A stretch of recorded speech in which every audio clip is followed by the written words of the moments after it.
नमस्कार दोस्तों, rich dad poor dad की इस एपिसोड नंबर 12 में आपका स्वागत है। तो आज हम जानेंगे बायर पिंच यानी कटेली झाड़ियों के बीच से जाने के बारे में अमीर डैडी क्या बताना चाहते थे। तो चलिए शुरू करते हैं। आप हैं बुक एफएम के साथ, मैं हूं JP world. Let's get started.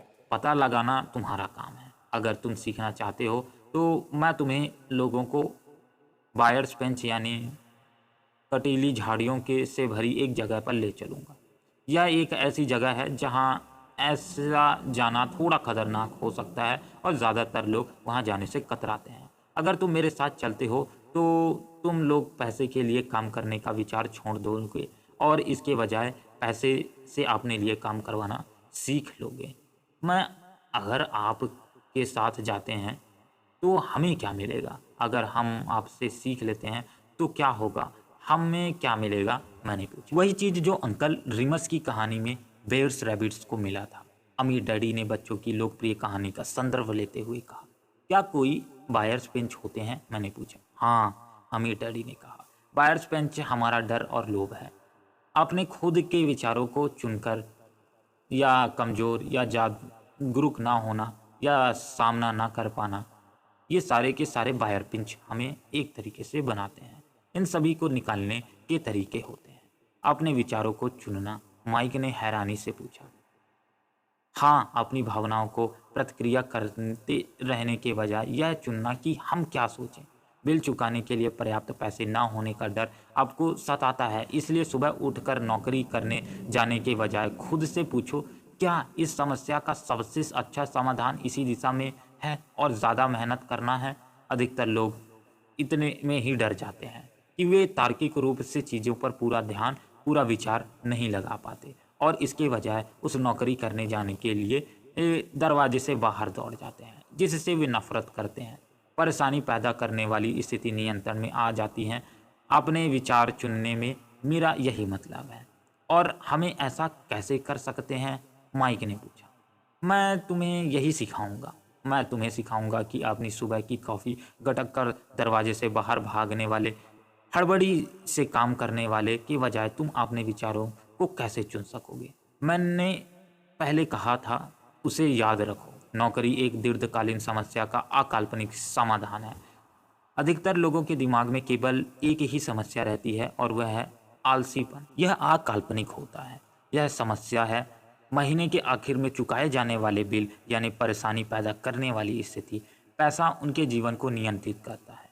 यह मुझे यह कहना चाहिए कि पैसे के बारे में डर और अज्ञान उन्हें नियंत्रित करता है। इसलिए वे वही करते हैं जो उनके माता पिता ने किया था। वे हर दिन उठते हैं और पैसे के लिए काम करने चले जाते हैं और यह सवाल पूछने का समय ही नहीं निकाल पाते, क्या कोई दूसरा तरीका है?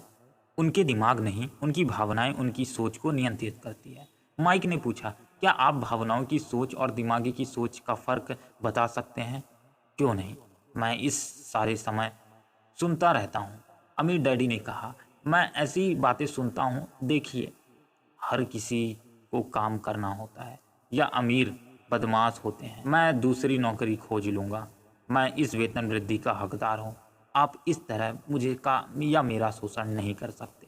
या मुझे यह नौकरी इसलिए पसंद है क्योंकि मैं सुरक्षित रहना खेलना चाहता हूँ। कोई भी यह नहीं पूछता, क्या कोई ऐसी चीज़ है जो मैं यहाँ नहीं समझ सका? इस सवाल से भावनात्मक विचार की जंजीरें टूट जाएंगी और तुम्हें ज़्यादा अच्छी तरीके से सोचने का समय मिल पाएगा। जब हम दोबारा स्टोर की ओर बढ़े तो अमीर डैडी ने स्पष्ट किया कि अमीर लोग सचमुच पैसे बनाते हैं, वे इसके लिए काम नहीं करते।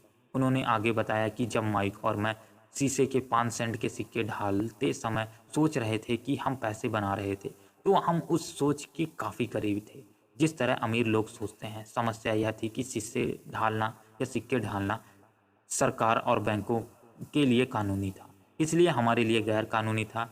उन्होंने हमें बताया कि शून्य से पैसे बनाने के कानूनी तरीके भी होते हैं। अमीर डैडी ने बाद में बताया कि अमीर लोग जानते हैं कि पैसा एक भ्रम है जो दरअसल गधे के सामने लटकती गाजर जैसा है।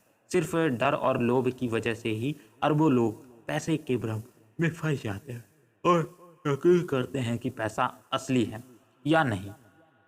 पैसा दरअसल बनाया गया है जनता के अज्ञान के और विकास के भ्रम के ऊपर, और इसी की वजह से ही ताश का यह महल खड़ा हुआ है। उन्होंने बताया कि पहले अमेरिका में स्वर्ण पैमाने प्रचलित थे, यानी गोल्ड प्रचलित था, और बाद में हर डॉलर का नोट दरअसल चांदी का प्रमाण पत्र हो गया। उन्हें इस अफसोस से चिंता हो रही थी कि किसी दिन हम स्वर्ण पैमान को छोड़ देते हैं और हमारे डॉलर के पीछे किसी वास्तविक संपत्ति का समर्थन नहीं रह पाएगा। अगर ऐसा होता है तो कोहराम मच जाएगा। गरीब और मध्यम वर्गीय और अज्ञानी लोगों की ज़िंदगी सिर्फ इसलिए बर्बाद हो जाएगी क्योंकि वे यकीन करते रहते हैं कि पैसा वास्तविक। तो बस इस एपिसोड के लिए इतना ही रखते हैं। जल्द ही मिलते हैं अगले एपिसोड में। बुक एफएम के साथ बने रहने के लिए बहुत बहुत धन्यवाद।